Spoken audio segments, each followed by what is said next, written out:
नमस्कार, मी भाऊ तोरसेकर. तुम्ही बघत आहात प्रतिपक्ष. मित्रांनो, सकारात्मकता आणि नकारात्मकता हे शब्द तुम्ही अनेकदा ऐकलेले असतील. पॉझिटिव्हिटी आणि निगेटिव्हिटी. पंतप्रधान नरेंद्र मोदी यांनी त्यांची NDA खासदारांनी तिसऱ्यांदा पंतप्रधान पदासाठी आपला नेता म्हणून निवड केली. त्यानंतर बोलताना सुद्धा खासदारांना मार्गदर्शन करताना आणि त्यांचे आभार मानताना नरेंद्र मोदी यांनी एक गोष्ट अगत्याने सांगितली की आपल्या विरोधकांनी कमालीची निगेटिव्हिटी, नकारात्मकता फैलावण्याचा प्रयत्न केला. जगात भारताची प्रतिष्ठा कमालीची वाढलेली आहे. जगातला सगळ्यात पुरातन देश आणि जगातली सर्वात मोठी लोकशाही म्हणून जगभर डंका पिटण्याचा मी अखंड प्रयास करत आलो 10 वर्ष. पण आपल्या विरोधकांनी जगात जाऊन स्वदेशाचीच बदनामी केली की कसली लोकशाही, आमच्या देशात तो हुकुमशाही आहे असा अपप्रचार केला. त्याला नकारात्मकता म्हणतात. जगाकडे आणि जीवनाकडे सकारात्मकता म्हणजे पॉझिटिव्हली बघितलं पाहिजे. कितीही प्रतिकूल परिस्थितीवर मात करायची असेल तर माणसाला सकारात्मकतेने पावलं उचलावी लागतात. जगाकडे सकारात्मक म्हणून पाहावं लागतं. मित्रांनो, भूकंप होतो, महापूर येतो, अतिवृष्टी होते, दुष्काळ पडतो, ज्याला आपण नैसर्गिक आपदा वगैरे वगैरे म्हणतो. पण ज्या वेळेला अशी आपत्ती येते तेव्हा त्यातून बाहेर पडण्यासाठी हालचाल करणं, प्रयत्न सुरू करणं, याला पॉझिटिव्हिटी म्हणतात. याच्याऐवजी सगळं काही संपलेलं आहे, आता आपल्या आयुष्यात काय उरलेलं नाही, अशी जी मानसिकता असते त्याला नकारात्मकता म्हणतात. त्याला नकारात्मकता म्हणतात. काही होणार नाही, ऐसाही चलेगा, असं जे लोक बोलत असतात ते नकारात्मक असतात. उलट कितीही प्रतिकूल परिस्थितीमध्ये मार्ग शोधण्याचा प्रयत्न करतात ते सकारात्मक असतात. मला जवळजवळ 10 वर्ष काय 11 वर्ष जुनी गोष्ट आठवते. 2013च्या जुलै-ऑगस्टमध्ये नरेंद्र मोदी गुजरातचे मुख्यमंत्री होते आणि भारतीय जनता पक्षाने त्यांची पंतप्रधान पदाच्या शर्यतीचा उमेदवार, भाजपचा उमेदवार म्हणून निवड केली होती. आणि हळूहळू करत नरेंद्र मोदी आपला देशव्यापी चेहरा बनवण्याच्या प्रयत्नाला लागलेले होते. त्या पार्श्वभूमीवर त्यांची झालेली पहिली सभा किंवा बैठक ही दिल्लीच्या श्रीराम कॉमर्स कॉलेजमध्ये झाली होती असं मला आठवतं. दिल्लीचं ते श्रीराम कॉमर्स कॉलेज हे फार हुशार मुलांचं केंद्र मानलं जातं. आणि तिथे विद्यार्थ्यांसमोर बोलताना नरेंद्र मोदींनी हीच निगेटिव्ह आणि पॉझिटिव्ह ही गोष्ट सांगितली होती. मोदी म्हणाले होते, त्यांनी ते बोलता बोलता घशाला कोरड पडली की पाणी पित होते, तर त्यांनी आपल्यासाठी प्यायला ठेवलेलं जे पाणी होतं त्याचं ग्लास त्या पोडियमवर ठेवलं आणि म्हणाले, देखो की हे ग्लास पाण्याने अर्ध भरलेलं आहे आणि अर्ध रिकामी आहे. लोकांचं त्याकडे बघण्याचा दृष्टिकोन जो असतो तो पॉझिटिव्ह असला तर तो म्हणतो की अर्ध पाणी तरी आहे ग्लासामध्ये, अर्ध पाणी भरलेलं आहे, रिकामा ग्लास नाही आहे. पण जो नकारात्मक बघत असतो तो म्हणतो काय उपयोग आहे, अर्ध ग्लास तर रिकामी आहे, ग्लासभरसुद्धा पाणी नाही. म्हणजे तो काय नाही आहे तेच बघतो आणि जो पॉझिटिव्ह आहे तो काय आहे ते बघतो. हा निगेटिव्ह आणि पॉझिटिव्ह यातला फरक आहे. पण हे सांगता सांगता नरेंद्र मोदींनी त्याला एक पुष्टी जोडली होती की मैं तिसरी तरीके का इंसान हूँ. मोदींनी सांगितलं होतं माझा दृष्टिकोन तिसरा आहे, वेगळा आहे, की ग्लासामध्ये अर्ध पाणी आहे आणि अर्ध्या ग्लासात पाणी नाही आहे ही वस्तुस्थिती आहे. पण म्हणून अर्ध ग्लास रिकामी आहे या दृष्टीने त्याकडे बघण्यापेक्षा अर्ध्या ग्लासामध्ये हवा तरी आहे ना. जे ग्लास वरच्या बाजूला अर्ध रिकामी आहे तिथे पाणी नसेल पण तिथे हवा आहे. त्या हवेचा काही उपयोग करून घेता येईल का या दृष्टीने विचार करणं म्हणजे खरी पॉझिटिव्हिटी किंवा सकारात्मकता असते. ही गोष्ट मोदींनी आपल्या प्रचाराच्या जवळपास पहिल्या सभेत सांगितलेली होती आणि त्याचाच जवळजवळ पुनरुल्लेख त्यांनी काल परवा तिसऱ्यांदा पंतप्रधान पदासाठी त्यांची निवड झाल्यानंतर त्याचाच संदर्भ दिला कि निगेटिविटी से बाहर निकलना पड़ेगा, निगेटिविटी बहुत फैलाई जा रही है असं सांगताना ते म्हणतात तेव्हा भाजपच्या कार्यकर्त्यांनी, भाजपच्या दुसऱ्या तिसऱ्या चौथ्या फळीतल्या नेत्यांनी, पदाधिकाऱ्यांनी बहुमत हुकलं म्हणून रडत बसण्यापेक्षा चुकलं कुठे याचा शोध घेतलाच पाहिजे. पण या पराभवातून सुद्धा काहीतरी सकारात्मक घडलंय का याकडेही बघितलं पाहिजे. आपल्या पक्षाला म्हणजे भारतीय जनता पक्षाला यातून काही पॉझिटिव्ह असा लाभ झालाय का हे पण बघितलं पाहिजे. आणि माझ्या दृष्टीने एक मोठा लाभ या बहुमत हुकण्यातून भारतीय जनता पक्षाच्या भविष्यातल्या राजकारणासाठी तो लाभ नक्कीच झालेला आहे आणि तो डोळसपणे बघता आला पाहिजे तर तो लाभ उठवता येणं शक्य होईल. लाभ असतो, फायदा असतो, पण तो फायदा ओळखता यावा लागतो आणि ओळखता आला तर उचलता येत असतो. जर तुम्ही तुमच्यासाठी सकारात्मक काहीतरी घडलेलं आहे हे ओळखू शकला नाहीत तर तो फायदा घेणं तुम्हाला अशक्य होऊन जातं आणि म्हणून डोळस असलं पाहिजे. मित्रांनो, लागोपाठ 2 निवडणुका 14-19 बहुमत मिळवलं, ते बहुमत गेलंय. बहुमताच्या खाली परावलंबी सरकार मोदींना बनवावं लागते तरी मोदींची हिंमत खचलेली नाही. याला पॉझिटिव्हिटी म्हणतात की बाबा मी आघाडीचं काय ते खिचडी सरकार चालवू शकत नाही अशी पळवाट मोदींनी शोधली नाही. आव्हान समोर उभं आहे, त्या आव्हानाला तितक्याच हिमतीने सामोरं जाणं मोदींनी पत्करलेलं आहे. तर भाजपच्या त्यांच्या पाठीराख्यांनी, समर्थकांनी, कार्यकर्त्यांनी, नेत्यांनी तितकी सकारात्मकता आपल्या आयुष्यात आणि पक्ष कार्यामध्ये आणणं अगत्याचं आहे. आणि ती सकारात्मकता काय आहे, असं काय सकारात्मक घडले मित्रांनो. ही लोकसभा निवडणूक होण्याआधी जवळजवळ वर्षभर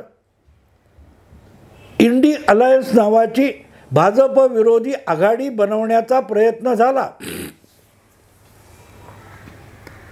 त्याचे आयोजक असलेले नितीश कुमार त्या इंडी आघाडीमध्ये, भाजप विरोधी आघाडीमध्ये शेवटपर्यंत टिकले नाहीत.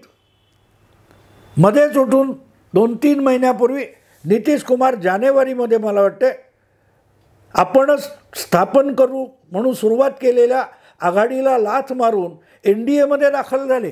तरीही इंडी आघाडी चालत राहिली आणि इंडी आघाडीमध्ये मोठी समस्या जी होती ती नेतृत्वाची होती. 18 पगड नाही, 28 लहान मोठे पक्ष, राष्ट्रीय पक्ष, प्रादेशिक पक्ष, सेक्युलर पक्ष एकत्र आले. एकत्र येऊन भाजपला आणि मोदीला हरवण्याच्या गर्जना करत राहिले. त्यांनी मोदींचं बहुमत रोखून दाखवलं पण NDAचा पराभव त्यांना शक्य झाला नाही. आणि याचं मुख्य कारण असं होतं की इंडी अलायन्स मोदी विरोधात बनवली तरी मोदी विरोधातला एकमेव चेहरा कोणीतरी असला पाहिजे. तो चेहरा इंडी आघाडीला ठरवता आला नाही. मोदी विरोधात कोण? लोकांना, मतदाराला तुम्हाला तुमचा पंतप्रधान दाखवावा लागतो आणि तिथेच इंडी अलायन्स मार खाऊन गेली. काँग्रेसला भले दुप्पट जवळपास जागा मिळाल्या, थोड्या कमी आहेत. 52 वरून 97-98 म्हणजे डबल जागा झाल्या, दुप्पट झाल्या. याचं कारण काँग्रेसचं नेतृत्व कोण करणार याविषयी काँग्रेसच्या मतदारामध्ये किंवा काँग्रेसकडे आकर्षित होणाऱ्या मतदारामध्ये स्पष्ट चित्र होतं. पण काँग्रेससोबत गेलेल्या कुठल्याही पक्षाच्या, मित्र पक्षाच्या मतदार किंवा कार्यकर्त्यासमोर आपला पंतप्रधान कोण याचं उत्तर नव्हतं.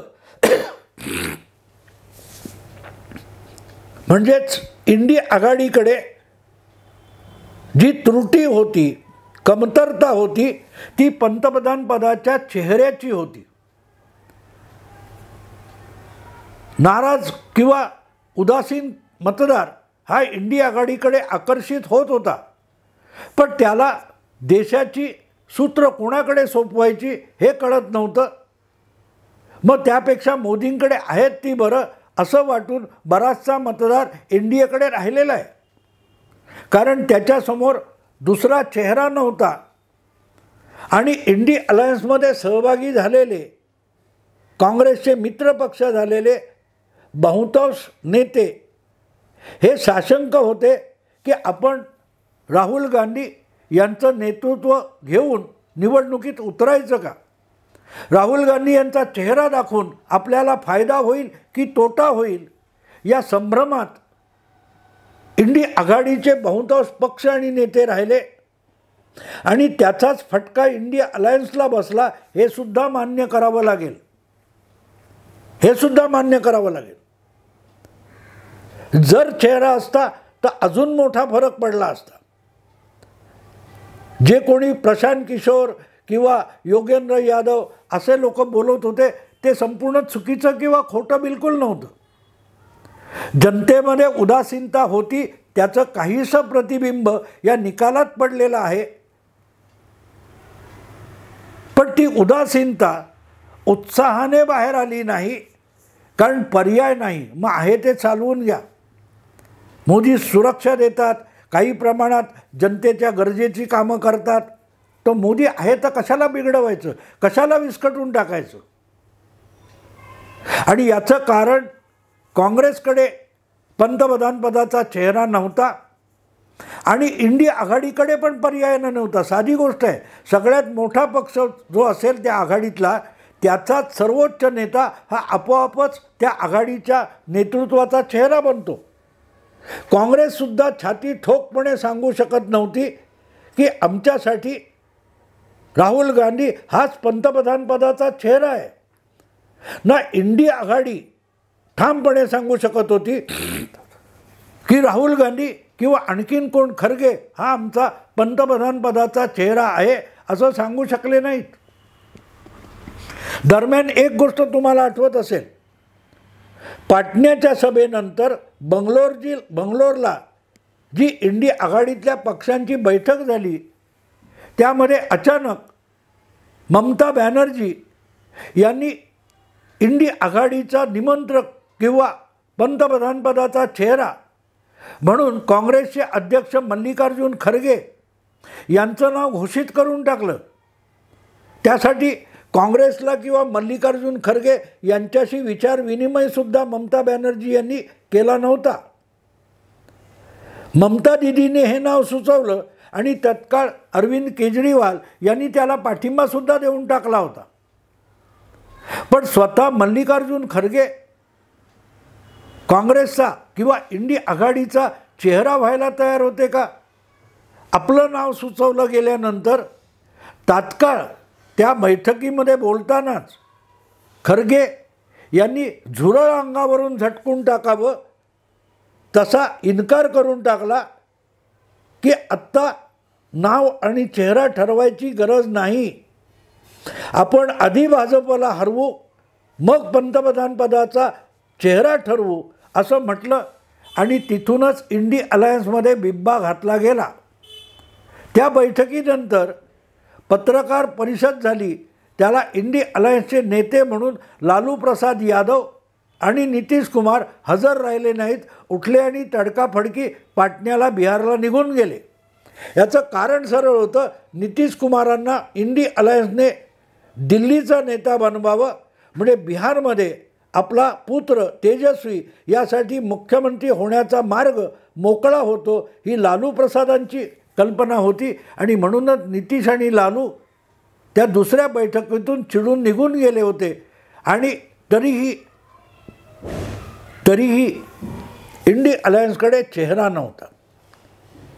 आज हे निकाल आल्यानंतर मात्र इंडी अलायन्सचा चेहरा कोण हे वेगळं सांगण्याची गरज उरलेली नाही. हा भाजपसाठी लाभ आहे. 40, 42, 52 वरून 99 पर्यंत आलेला काँग्रेस पक्ष हा आता भाजप विरोधात जी कुठली आघाडी होईल त्यासाठी राहुल गांधी हा निर्णायक नेता झालेला असेल. तो भले काँग्रेसने किंवा इंडी अलायन्सने पंतप्रधानपदाचा चेहरा म्हणून घोषित करावा किंवा नाही करावा, पण इंडी अलायन्स म्हणजे राहुल गांधी यावर आत्ता काय म्हणतात ते शिक्कामोर्तब झालेलं आहे. ममता बॅनर्जींनी मान्य करो न करो, तमिळनाडूच्या स्टॅलिननी मान्य करो ना करो, उत्तर प्रदेशच्या अखिलेश यादवने मान्य करो ना करो, राहुल गांधी हेच आता इंडी अलायन्सचे मोदी विरोधातले, भाजप विरोधातले एकमेव सर्वोच्च नेते आहेत. यावर या निवडणूक निकालांनी शिक्कामोर्तब केलं. ही बाब भाजपसाठी सगळ्यात मोठी लाभदायक गोष्ट आहे. सगळ्यात मोठी लाभदायक गोष्ट आहे. समोर राहुल गांधींचा चेहरा येतो, राहुल गांधींचं नाव येतं, तेव्हा आपोआपच नरेंद्र मोदी यांच्या नावाचं, यांच्या चेहऱ्याचं वजन वाढत असतं. आत्तापर्यंत राहुल गांधी यांचं नेतृत्व काँग्रेसपुरतं मर्यादित होतं. काँग्रेस आपला जे दुर्बळ झालेली आहे त्यातून सावरून उभी राहू शकलेली नाही. सर्व्हायवल झाले, पण रिवायवलची शक्यता अजूनही कोणाला बोलायची हिंमत होणार नाही. अशा वेळेला काँग्रेसपेक्षा इतर बिगर भाजप पक्ष काहीतरी करू शकतील अशी अपेक्षा होती. त्या अपेक्षेवर आजच्या लोकसभा निवडणूक निकालांनी पूर्णपणे बोळा फिरवलेला आहे. भाजप विरोधी राजकारणाचं नेतृत्व एकट्या काँग्रेसने करावं किंवा बाकीच्या सेक्युलर पक्षांना सोबत घेऊन करावं, त्याचं नेतृत्व कुठल्याही परिस्थितीत काँग्रेस पक्षाला करावं लागेल आणि काँग्रेस म्हणजे आपोआपच राहुल गांधींना करावं लागेल. यावर या लोकसभा निवडणुकीने शिक्कामोर्तब केलं. ही भाजपसाठी, मोदींच्या राजकारणासाठी सगळ्यात मोठी सकारात्मक गोष्ट आहे.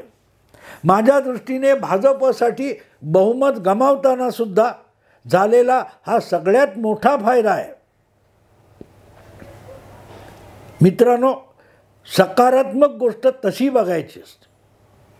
कारण राहुल गांधी काय करू शकतील, कुठच्या वेळेला काय बरळतील याचा भरोसा ना त्यांची आई देऊ शकते ना त्यांचा पक्ष देऊ शकतो.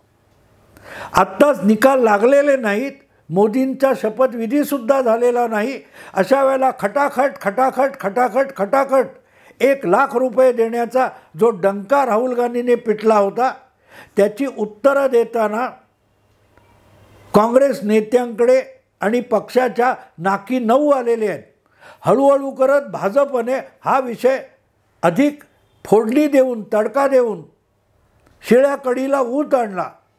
तर इंडी आघाडीतल्या विविध पक्षांच्या नेत्यांनासुद्धा खटाखट 1,00,000 रुपयाची उत्तरं देताना नाकी नऊ येणार आहेत. आणि म्हणून काँग्रेसची ताकद 52 वरून 99 पर्यंत जाणं आणि राहुल गांधी यांच्या नेतृत्वावर काँग्रेसमध्ये आणि इंडी आघाडीमध्ये शिक्कामोर्तब होणं हे भारतीय जनता पक्षासाठी अत्यंत लाभदायक अशी गोष्ट आहे. नकारात्मक परिस्थिती शोधण्यापेक्षा सकारात्मक शोधायचं असेल तर असं शोधता येतं, हे सांगण्यासाठी हा व्हिडिओ केला. आवडला तर लाईक करा, शेअर करा, सबस्क्राईब करा. नमस्कार.